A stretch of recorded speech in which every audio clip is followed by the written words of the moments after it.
Muy buenas, yo soy Javi, estos mandos y se cae el fuego. Empezamos. Muy buenas, ¿qué tal? ¿Cómo estáis? Vamos con una nueva reseña de cómic, vamos con esta Guerra Secreta de Nick Fury. Vamos a empezar por el arco principal, ¿de acuerdo? El evento en sí, que lo tenemos en este formato Marvel Must Have, que nos recopila los números 1 a 5 de la serie. Vamos, que la tiene completa, ¿de acuerdo? Además trae algunas fichas complementarias aquí al final del tomo, que, pues bueno, son principalmente perfiles de personajes, transcripciones de interrogatorios y conversaciones de miembros de S.H.I.E.L.D. a modo de fichas secretas de los personajes. Bastante interesante como curiosidad y además aporta cositas, ahora lo veremos. La historia pues está guionizada por Brian Michael Bendis, artífice principal de toda esta nueva era de Marvel, ¿de acuerdo? Y pues el arte corre a cargo de Gabriel del Otto. La historia sí es sencilla. Nick Fury descubre que desde Latveria, concretamente Lucía Bombardas, está financiando a los criminales que suministran equipos tecnológicos a los villanos, con lo cual pasa de ser meros criminales a ser terrorismo organizado. El presidente de Estados Unidos y demás no quieren hacer nada y Nick, lejos de no hacer nada, monta un equipo de superhéroes que son Daredevil, Spider-Man, Lobezno, Luke Cage, Capitán América, Viuda Negra y Quake. Estos personajes, que a priori podrías decir que no pintan mucho allí, pero que tratándose de Bendis, pues son fetiches para él y los suele utilizar, sobre todo en esta época que empezaba ya a moverse en ese tipo de círculos, ¿no? De tener que, de verse obligado a empezar a guionizar equipos y tal, porque bueno, a él no le gustaba para nada guionizar equipos, él era muy de personajes en solitario. De hecho, él cuenta que cuando le propusieron los Vengadores no quiso hacerlo por miedo y que una de las peores cosas que puedes tener como guionista es miedo. Él considera que si tú tienes miedo a hacer algo, inmediatamente te tienes que lanzar a hacerlo para perder, ¿no? Sobre todo a nivel guión y trabajo es lo que está hablando. Entonces, pues aceptó hacer los nuevos Vengadores, empezó a hacer cositas y tal. Total, que esos personajes se volvieron un poquito especialmente interesantes para él. Ya veis, sobre todo Luke Cage, que es... no te diré protagonista porque desaparece bastante rápido de la historia, pero sí que es uno de los personajes que más peso tiene en la historia realmente. Así que como le fue cogiendo el gusto, pues siempre que puede pues les da más protagonismo. El caso es que Nick Fury los convence para ir en secreto a Latveria y pues así evitar la guerra que él dice que se avecina. Eso les dice, porque la realidad es que destruyen Latveria, matan a un montón de inocentes y sería muchísimo. Ninguno de los héroes que había ido estaba dispuesto a eso y Nick Fury, para salvarlos y protegerlos a ellos y a sí mismo y la misión un poco, pues les borra los recuerdos.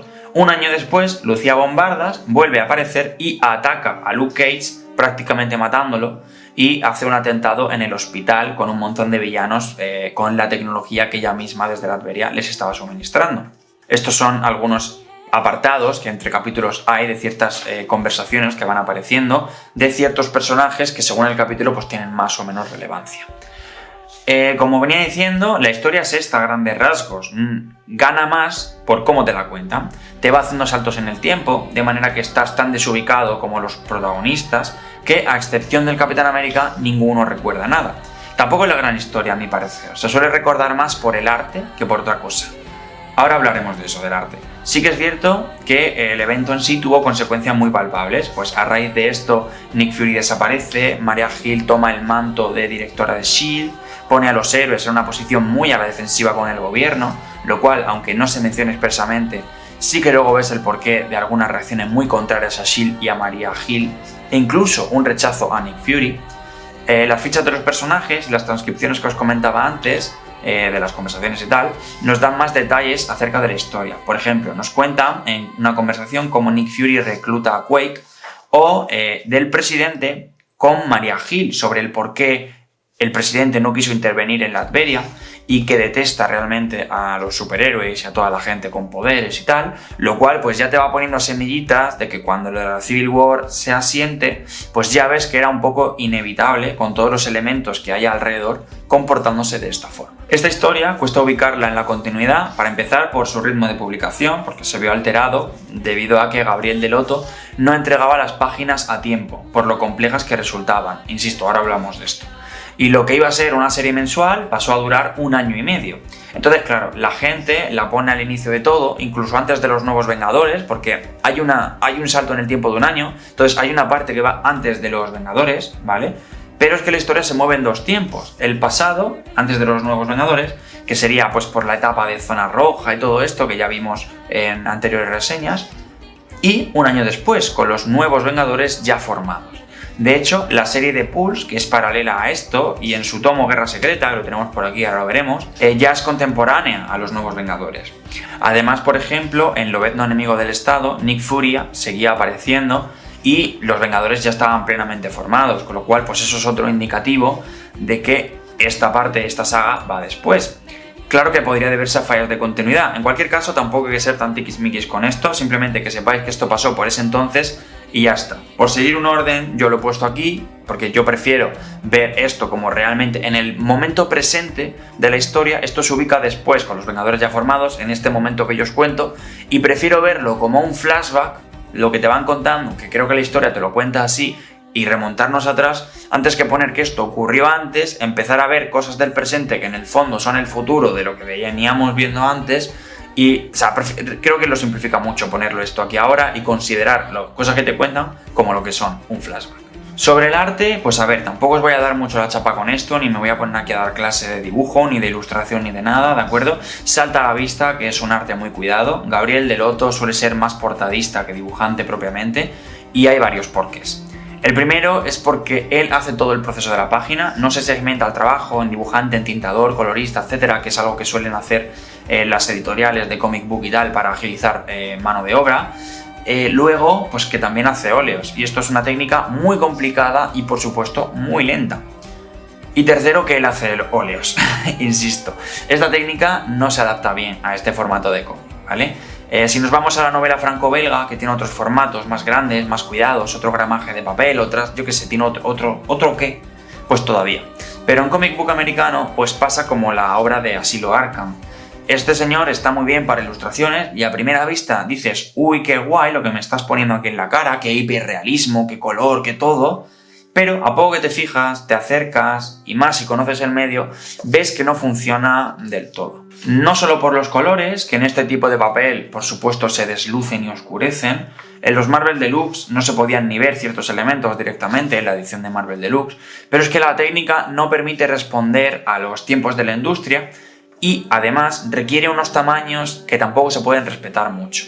Tenemos de repente viñetas y elementos con un tamaño y un peso compositivo brutal que no encajan, precisamente porque por la propia técnica no puedes hacerlos más pequeños si quieres que se vean.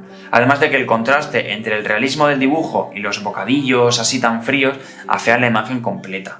Por ejemplo, un claro síntoma de esto es que prácticamente todos los planos, incluso las viñetas pequeñas, son planos generales. Normalmente tú, para dar dinámica a una acción, a ciertas cosas, estás acostumbrado a que si esto te está esquivando Daredevil, seguramente lo verías como si la cámara estuviese puesta en su hombro, verías un escorzo muy agresivo, verías juegos visuales de este tipo. Sin embargo, aquí todo es un plano general. ¿Por qué? Porque posiblemente incluso habría realizado un óleo aparte, que luego ese óleo, a grosso modo, vamos a decir que se escanea y se pone en este hueco.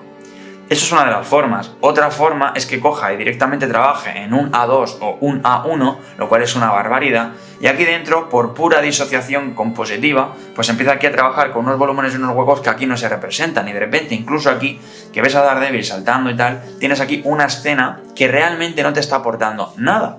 Tú a priori dices, qué guay, qué chulo, que no sé qué, pero realmente esta viñeta, pues está regular. Pero aun con todo y con eso, esta es legible, por lo menos está entendiendo la acción. Luego tenemos otros ejemplos de cuando son elementos mucho más pequeños en los que directamente ni siquiera son inteligibles, porque tú no puedes poner determinados elementos a una escala tan pequeña.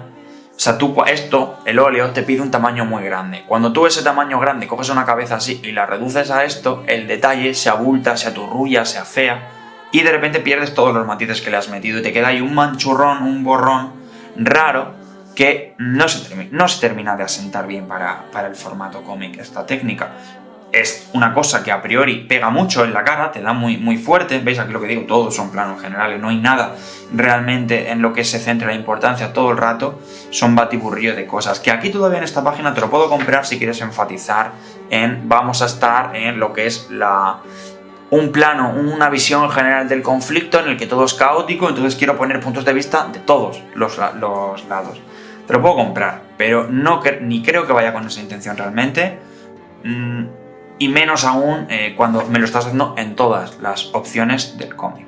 No es una crítica a Gabriel, que igual, a ver, es una crítica porque estoy comentando cosas, pero no es que yo le quiera dar palos, porque es un señor con muchísimo talento, que sabe muy bien, perfectamente, qué es lo que está haciendo. Es más bien porque lo que le piden no se adapta bien a esta obra. Por la técnica, por el resultado, es más oscuro, es dramático, porque la historia es así, pero a su vez no te termina de dejar leer a gusto. Estás todo el rato con los ojos así como un poco achinados, intentando enfocar qué es lo que te está contando aquí, porque no se termina de ver, no te termina de contar las historias, todo tiene como unas diagramaciones muy encorsetadas dentro de lo que te quiere contar, cuando la historia te está pidiendo otra cosa y la técnica te está pidiendo otra cosa, ¿no?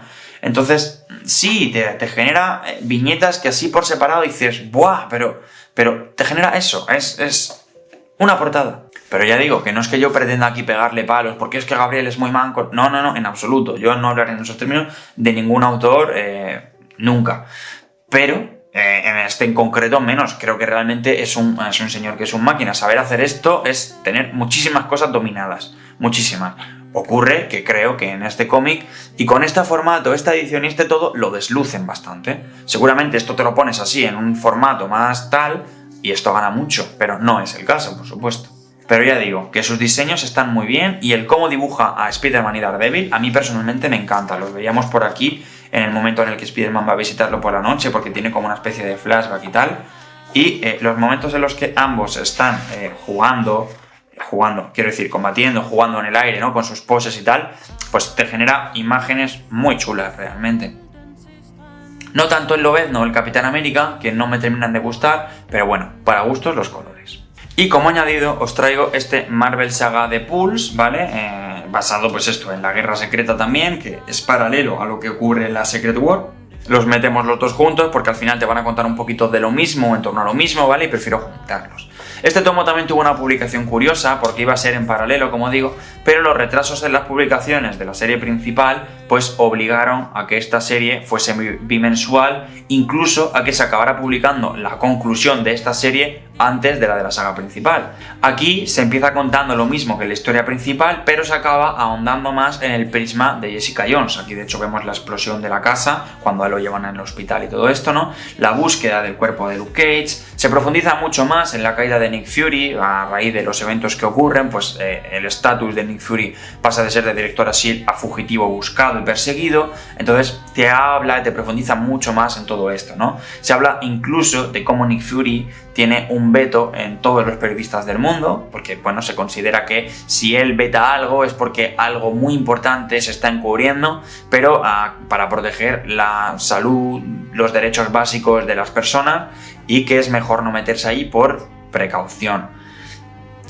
Nadie puede escribir contra él, y como la liada que hace es tal, los propios de SHIELD le animan a los periodistas a que publiquen este tipo de cosas para ayudar aún más a acabar la tumba de Nick Fury. Tiene algunos momentos interesantes, como cuando Hydra intenta comprar a Jessica y se establece un paralelismo entre Hydra y SHIELD, que acaban haciendo lo mismo, simplemente que su posición de poder de SHIELD les permite contar la historia poniéndose a ellos como los buenos, aquello de que la historia la escriben los vencedores, ¿no? Además, sirve muy bien como muestra de cómo una misma escena se puede contar de formas diferentes, estableciendo una diagramación, una atmósfera y un tono completamente diferentes. Como ejemplo de ejercicio para diagramación y estudio de cómic está muy bien. Esta escena es la misma. Aquí empezaría, vemos a un Nick Fury que llega cuando están aquí en el hospital, un Danny Rand sorprendido a ver a Nick Fury, la interrupción del Capitán América en escena, lo vemos por aquí, ¿no? Aquí, sin embargo, pues se le da mucho más peso a Jessica Jones, porque al final aquí la protagonista es ella. Si pasamos de página, ¿vale? Hacemos así, para que lo veáis bien.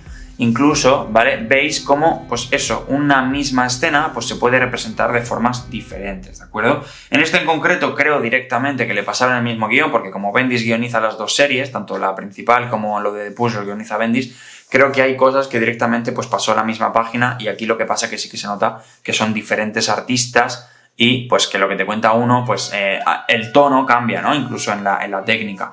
Pero sí que es verdad que el plano escogido prácticamente es el mismo. Si me preguntáis a mí, me gana este, pero por lo que os comentaba antes del arte. Esta escena está muy guay, ¿por qué? Porque es una portada. Sin embargo, esto, que lo que te tiene que contar es la cara de odio absoluto que tiene Steve Rogers a Nick Fury. Fijaos cómo desluce en la versión de Gabriel Delotto, que sin embargo es mucho más difusa, te aporta mucho menos, Parece casi como si hubieses cogido un fragmento de una imagen que no te termina de aportar. Este es el estilo de lo que yo me quería referir antes, ¿no?